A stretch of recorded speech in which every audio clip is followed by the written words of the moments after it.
ഒരു മാധ്യമപ്രവർത്തകൻ ഒരു പത്രം വായിക്കുകയാണ്. ആ പത്രത്തിലെ ഒരു വാർത്ത കണ്ടുടനെ വാർത്ത വായിക്കുകയാണ്. അതിനകത്ത് ഒരു സംശയവും അദ്ദേഹത്തിന് തോന്നുന്നില്ല. അത് വായിച്ചിട്ടും അത് സത്യമാണ് എന്ന രീതിയിൽ അത് വല്ല മാർക്കറ്റിംഗ് അഡിക്ഷനാണോ പരസ്യമാണോ എന്നൊക്കെ നമുക്ക് തോന്നും. അതിൻ്റെ വാർത്തയുടെ ആദ്യത്തെ പാരഗ്രാഫ് വായിക്കുമ്പോൾ തന്നെ നമുക്ക് മനസ്സിലാവും. പക്ഷേ ഇതൊന്നും ഇല്ലാതെ അദ്ദേഹം വാർത്ത വായിക്കുകയാണ്. ആദ്യം അദ്ദേഹം വായിക്കുന്നത് എന്താണെന്ന് നമുക്ക് നോക്കാം, എന്നിട്ട് മറുപടി പറയാം. ഇന്ന് പത്രങ്ങൾ പ്രധാനമായും കൈകാര്യം ചെയ്തിരിക്കുന്ന പ്രധാന പത്രങ്ങളുടെ ലീഡാണ് നമ്മൾ ആദ്യം പരിശോധിക്കുന്നത്. മാതൃഭൂമിയിലെ പ്രധാനപ്പെട്ട വാർത്ത നോട്ടേ വിട ഇനി ഡിജിറ്റൽ കറൻസി എന്നുള്ളതാണ്. ഡിജിറ്റൽ കറൻസിയിലേക്ക് പോവുകയാണ്. മാറ്റത്തിന്റെ കാറ്റിൽ പറന്ന് പേപ്പർ കറൻസി. എന്താണ് വാർത്ത? ഫെബ്രുവരി 1 മുതൽ രാജ്യത്തെ പണമിടപാടുകൾ പൂർണ്ണമായും ഡിജിറ്റൽ കറൻസിയിലൂടെ മാത്രമായിരിക്കുമെന്ന് റിസർവ് ബാങ്ക് ഓഫ് ഇന്ത്യ ഇടും. നേരത്തെ 2 രാജ്യങ്ങളാണ് പൂർണ്ണമായും നോട്ട രാജ്യത്ത് നിന്ന് ഒഴിവാക്കിയത്. ഒന്ന് ചൈന, മറ്റൊന്ന് സ്വീഡൻ. എന്നീ രാജ്യങ്ങളും സമ്പൂർണ്ണമായി ഡിജിറ്റൽ കറൻസിയിലേക്ക് മാറിയിരുന്നു. പൊതുജനങ്ങൾക്ക് പ്രയാസമുണ്ടാകാതെ ഘട്ടം ഘട്ടമായി നോട്ടുകൾ പിൻവലിച്ചാണ് പണമിടപാടുകൾ പൂർണ്ണമായും ഡിജിറ്റൽ കറൻസിയിലേക്ക് മാറുന്നതെന്ന് പ്രധാനമന്ത്രി പ്രതികരിച്ചു. തീരുമാനം പ്രാബല്യത്തിൽ വരുന്നതോടെ എല്ലാ വ്യാപാരങ്ങളും ചെറുകിട ഇടപാടുകളും ഡിജിറ്റലായി മാറും. ഇന്ത്യയുടെ സാമ്പത്തിക പരിവർത്തനത്തെ ലോകരാജ്യങ്ങൾ ശ്രദ്ധയോടെ വീക്ഷിക്കുകയാണെന്നും പുതിയ സാമ്പത്തിക യുഗത്തിന്റെ തുടക്കമാണെന്നും കേന്ദ്ര ധനമന്ത്രി രാജീവ് സിംഗ് പറഞ്ഞു. തീരുമാനം സ്വാഗതാർഹമാണെങ്കിലും പെട്ടെന്നുള്ള പ്രഖ്യാപനം ഗ്രാമീണ മേഖലയിലെ ജനങ്ങളെ പ്രയാസത്തിലാക്കുമെന്നും അവരുടെ ആശങ്കകൾ പരിഹരിക്കാൻ സർക്കാർ തയ്യാറാകണമെന്നും പ്രതിപക്ഷ നേതാവ് ഡോക്ടർ അഞ്ജലി മഹർ പറഞ്ഞു. അങ്ങനെ നോട്ടിന് നമ്മൾ വില നൽകുന്നു. ഇനി ഡിജിറ്റൽ കറൻസിയിലേക്ക് നമ്മൾ കടക്കുകയാണ് പ്രിയപ്പെട്ട പ്രേക്ഷകരെ. അപ്പോൾ പ്രിയപ്പെട്ട പ്രേക്ഷകർ കാത്തിരിക്കുക. ഫെബ്രുവരി 1 തീയതി മുതൽ എല്ലാ നോട്ടുകളും പിൻവലിക്കപ്പെടും. പകരം ഡിജിറ്റൽ കറൻസി ആയിരിക്കും ഇനി അതുമുതൽ ഉണ്ടാവുക.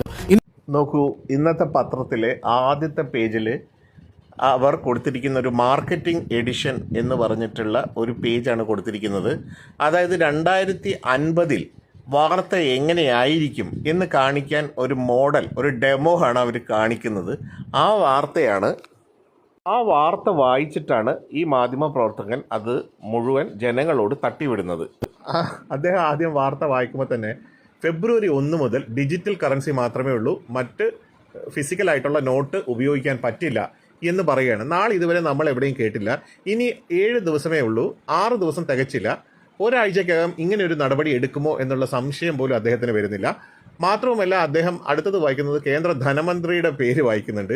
നമ്മുടെ ധനമന്ത്രി നിർമ്മലാ സീതാരാമനാണെന്നറിയാം, അതിന് അദ്ദേഹത്തിന് സംശയം തോന്നുന്നില്ല. പ്രതിപക്ഷ നേതാവ് രാഹുൽ ഗാന്ധിയാണെന്നറിയാം, അഞ്ജലി മെഹർ എന്ന് വായിച്ചിട്ടും അദ്ദേഹത്തിന് സംശയം തോന്നുന്നില്ല എന്ന രീതിയിൽ പത്രങ്ങൾ എഴുതുമ്പോൾ ഒരു മാധ്യമ പ്രവർത്തകൻ തന്നെ അത് സത്യമാണെന്ന് വായിക്കുമ്പോൾ സാധാരണ ജനങ്ങളുടെ കാര്യം പറയേണ്ടതുണ്ടോ?